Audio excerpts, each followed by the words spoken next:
Bem-vindos, aventureiros, ao canal Livros que Li, Emoções que Vivi. Eu sou a Andréa Oliveira e hoje trago para vocês a história Raptada por um Vampiro, da autora Cassia App. Então, bora lá!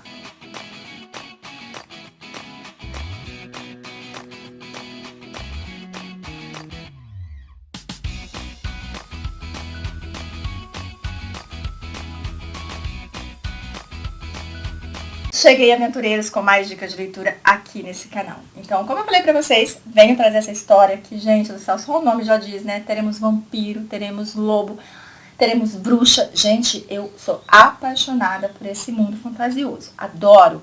Com vampiro e lobo, então, meu Deus do céu, eu fico perdidinha, perdidinha.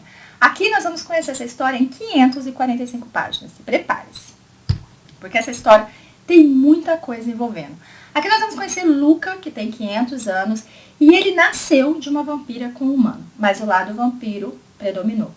Por mais que cada livro de vampiro que a gente leia tenha um diferencial, a história do Luca vem contar que ele pode andar no sol, que ele come, que ele bebe, que ele dorme, pouco, mas dorme, que ele tem uma vida praticamente humana. Ele toma sangue direto da veia, mas é muito raramente, porque ele consegue ficar muito bem sem isso, né? Ele é forte, ele tem ali os seus poderes, só que ele não se teletransporta, ele não lê mentes, então ele é um vampiro meio diferente de todos os outros que eu já li até hoje. Ele sabe que existe aí uma companheira prometida a ele em algum lugar, porque sempre existe, né? E por isso ele acaba não tendo relacionamento com nenhuma mulher. Ele vai lá, mata a sua vontade, né, o seu desejo, e fica de boa sozinho. Ele mora na Romênia, juntamente com a Marta, que é quem cuida do castelo, e com o Brandon, que é o seu melhor amigo ali, é o que está do lado dele desde sempre. Ele tem uma fazenda, no qual ele vai, a fazenda eu esqueci onde que é, não sei se, acho que é nos Estados Unidos, acredito eu. Então, ele vai para essa fazenda esporadicamente, e é numa dessas visitas que ele se depara com uma criança mesmo, gente, que tem ali os seus 8 anos. A hora que ele pega essa criança no colo, o monstro dentro dele, o monstro que é o lado vampiro, ele acaba ficando eufórico. Mas ele não acredita que aquela criança seja prometida dele.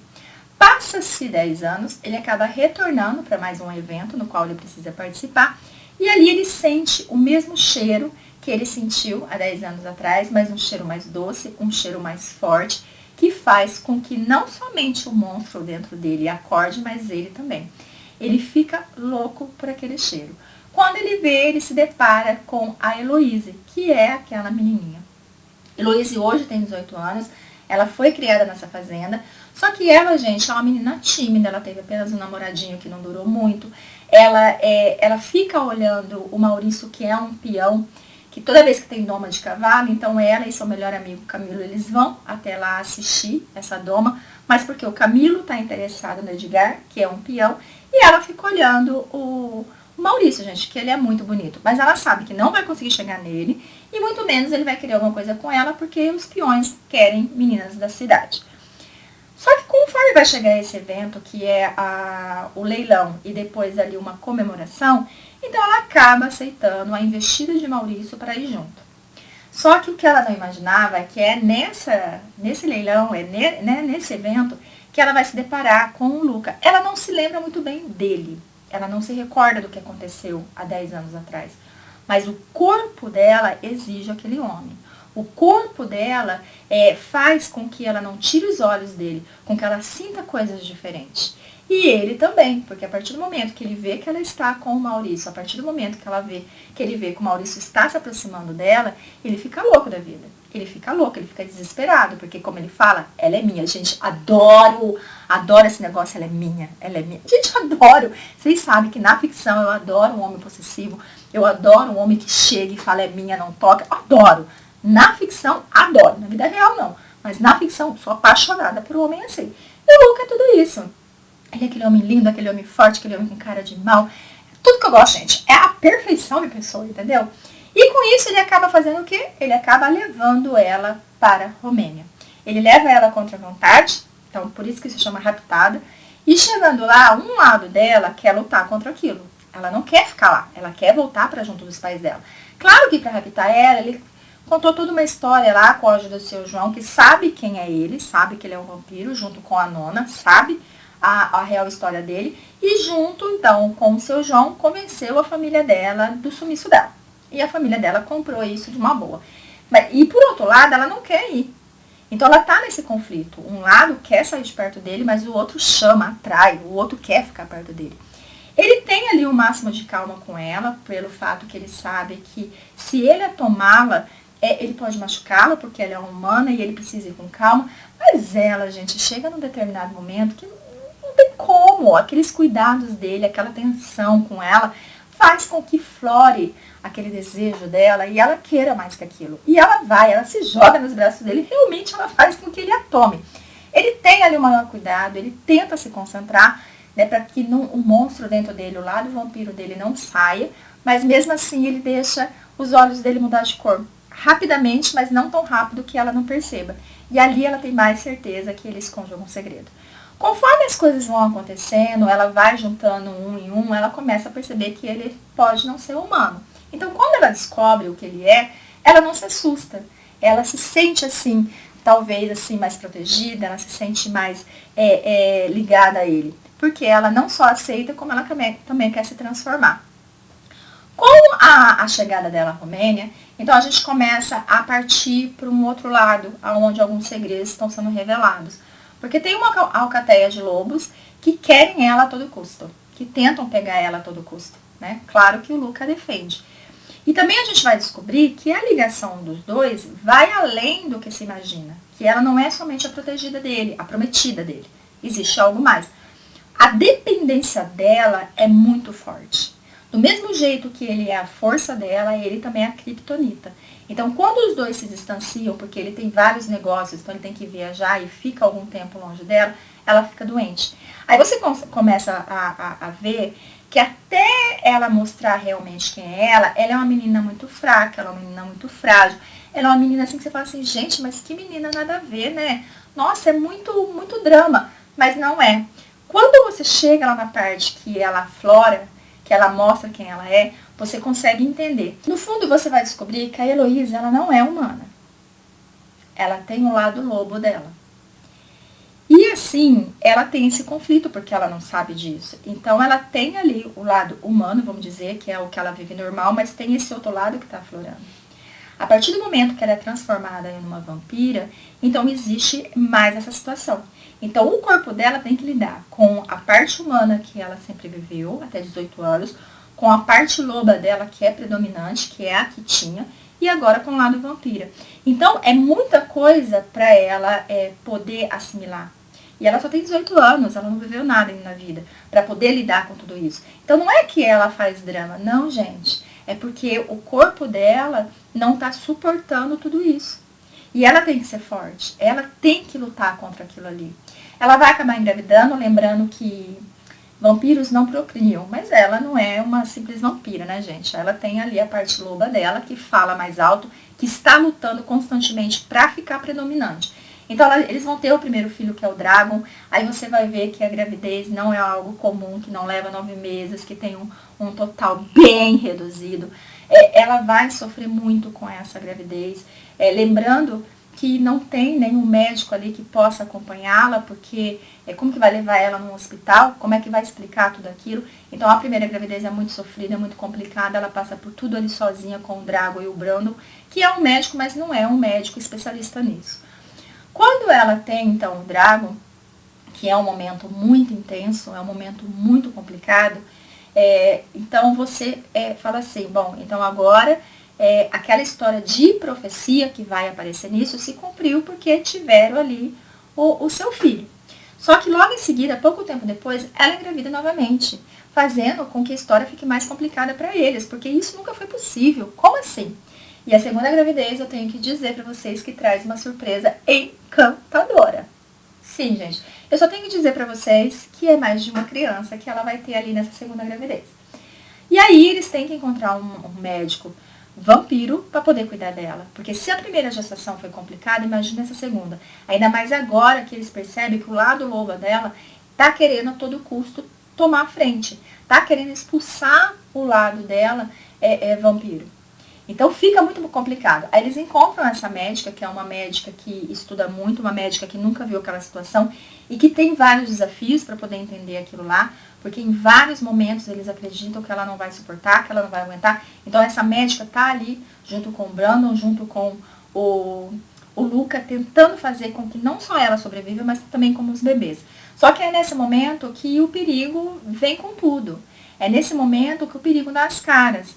Então, eles querem agora acabar com o Luca, acabar com a Heloísa. Só que eu tenho que dizer pra vocês que eu fico em dúvida do que realmente o Alpha da Alcateia quer com um pequeno Drago. Porque, num primeiro momento, dá a entender que ele quer acabar com todo mundo. Quer acabar com a família inteira. Porque a profecia diz que a união de um vampiro com uma loba vai trazer um ser muito mais poderoso. Por outro lado, dá a entender que, de repente, ele quer sim acabar com o Luca, quer acabar com a Heloise, mas que quer ficar com o Drago, para poder usar ele como uma arma. Então, você fica muito confusa do que esse Alpha da Alcateia tá querendo, tá? Daí, depois, no fim, a gente descobre, mas até descobrir, a gente fica meio confusa pelas ações dele. Só que com essa união deles, que a gente vai perceber que não é só uma união de companheiros, existe algo mais entre eles, tanto o Luca quanto a Heloise vão se descobrindo. O Luca começa a ampliar os seus poderes, que não é que ele começa a ter poderes novos, não. Os poderes estavam adormecidos. E agora, com a junção dele com a Heloise, que é a sua companheira, então esses poderes começaram a surgir, né? Começaram a desabrochar, vamos dizer assim. Então agora ele consegue ler a mente, ele consegue falar com a Heloise através da mente, ele consegue se teletransportar, ele consegue criar uma nébula. Então ele consegue fazer coisas que ele nunca imaginou seria capaz. No momento onde o Luca está entre a vida e a morte, e a nossa Heloise sente isso, porque ela sente tudo o que ele sente, então ela faz o quê? Ela não pensa em nada a não ser em proteger ele. E ela está no final da segunda gestação. Mas mesmo assim ela enfrenta. Só que no que ela acaba dando as caras, não somente aquela alcateia toda que está em volta do castelo lutando ali, descobre essa nova gestação, como o Alpha que está ali também. Só que o Alpha não é burro. Ele sabe que ele não pode lidar com o Luca. Porque ele não sabe ainda dos poderes da Heloise. Porque é nesse momento que os poderes dela vêm à tona, entendeu? Só que mesmo sabendo que ele não pode lidar com o Luca, e agora já tem esse primeiro filho, que é o poderoso, então ele se une a quem? Se une a bruxas. E essas bruxas vão dizer alguma coisa também para o nosso Luca. Vai contar ao Luca que o Luca também tem mais um descendente ali. Que ele não é só vampiro, mas tem um algo a mais. Por isso que ele pode fazer algumas outras coisas. A Heloise, ela consegue demonstrar um poder que você fica de cara com esse poder dela. Então, nesse momento que ela mostra realmente quem é ela, que até ela fica assustada com as coisas que ela faz, então fica claro para todo mundo o poder que esses dois têm junto. E aí você fica se perguntando, que poder que essa criança vai ter? Já que o pai e a mãe têm essa. Então, eles vão ter, assim, muitos momentos, assim, com essa guerra, muitas descobertas. Eles vão ter que pensar em uma forma de sim proteger a família, porque a família sempre vai ser alvo, porque a família é a mais poderosa existente até o momento. Então, eles têm que proteger sim e têm que preparar os seus filhos para que viva nesse mundo, no qual eles sabem que não será fácil. Será muito difícil. Eles vão acabar retornando ali para a fazenda para poderem se casar. Vai ter o acontecimento com o Maurício, que é aquele que tentou alguma coisa com a Heloísa e não deu certo. E ele vai acabar usando os filhos dela para atingir o seu objetivo, mas claro e óbvio que o Luca não vai deixar. Então termina assim uma história uma história muito romântica, uma história muito bacana. Lembrando que vai ter então esses momentos muito quentes, esses momentos muito assim, que ela adora quebrar regra, gente do céu, ela adora, porque ele fala, toda vez que quebrar regra vai ter consequência, né? Então ela adora castigo, ela adora ser punida, ela faz de propósito. Então essa situação onde ela salvou a vida dele, então ela teve castigo, então ela ficou ansiosa para ter o castigo dela. Ai, gente, não. Tudo bem, né? Ela não é humana, então tem o motivo dela ficar desse jeito. Mas assim, os castigos dela, assim, eu particularmente, assim, eu não queria não, mas ela fica eufórica e ela faz de tudo para que ele castigue ela bem direitinho. Então, vai ser uma história muito intensa. Vai ser uma história que vai mostrar que a união deles vai trazer muita coisa interessante ainda pra gente. Depois desse aqui, a nossa autora, ela foi bem sacana com a gente, porque ela trouxe só um conto do primogênito, que é o Drago, tá? Então ela não disse nada com nada, ela deixou a gente louca para saber o restante da história, que virá depois. Então esse conto que ela trouxe, que eu vou trazer para vocês no próximo vídeo, foi só para deixar a gente enlouquecida, tá? Só para isso. Porque a história parece ser muito boa. Parece, porque como ela contou muito rápido, você ficou com muitas coisas querendo saber o que vai acontecer aqui, o que é isso aqui, quem é essa, quem é aquela. Então, por isso que parece que vai ser tão boa quanto, ou até melhor, que a história do pai e da mãe, viu? Mas assim, eu vou deixar então vocês com essa história que tem muita coisa interessante. É uma história muito gostosa de ler. Eu tive dificuldade de parar de ler, porque afinal de contas tinha que comer, né? A gente tinha que ir no banheiro, tinha que tomar um banho. Porque eu comecei a ler, fui indo assim, ó, que meu marido ficava, vai comer. Vai tomar um banho, porque tá muito calor. Toma água, faz... Porque eu não conseguia parar de ler, de tão boa que é. Então eu deixo vocês nessa excelente companhia. Agradeço muito. Muito obrigada mesmo. Fiquem com Deus. Até a próxima.